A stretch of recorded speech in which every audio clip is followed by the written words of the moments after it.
kita masih bicara tentang ekonomi di space, terutama nomor 1 tentang satelit, yaitu space untuk kepentingan di bumi.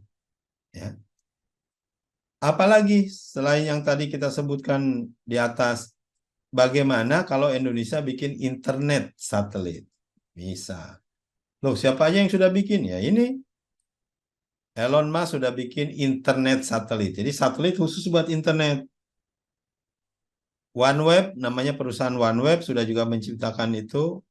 Project Cooper punya Jeff Bezos sedang juga mempersiapkan itu.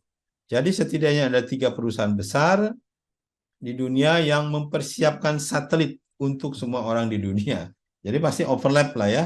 Tapi ya namanya juga usaha bisnis yang apa-apa ya. Di sebelah Alfamart ada Indomart.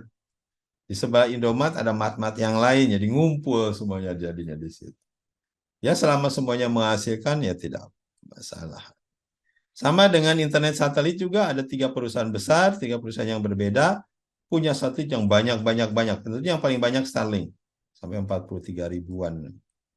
Oke, itu ada internet satelit. Nah, apalagi satelit bisa dijadikan? Ya, bisa dijadikan cloud. Ya. Sekarang ini kalau kita lihat punya cloud ya pasti di rak, disimpan di kantor, di bumi. Jadi akan mahal. Ini misalkan bumi nih. Kita di Jakarta di sini ada data center, ada cloud. Lalu di Amerika di sini di atas ada cloud juga.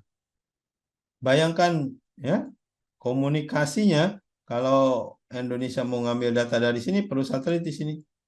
Pindah ke bawah. Tapi kalau cloudnya disimpan di satelit, nah, kan nggak perlu ini jalur-jalur uplink, downlinknya tinggal akses aja di sana. Ya artinya cuma satu bar, satu direction. Jadi menghemat setengahnya.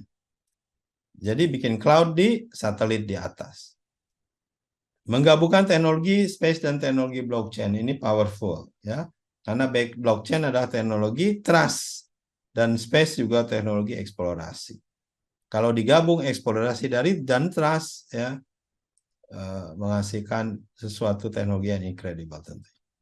Space as a service ini kemungkinan juga. Saya berharap juga banyak di Indonesia bisa punya SaaS, Space as a Service. Ya.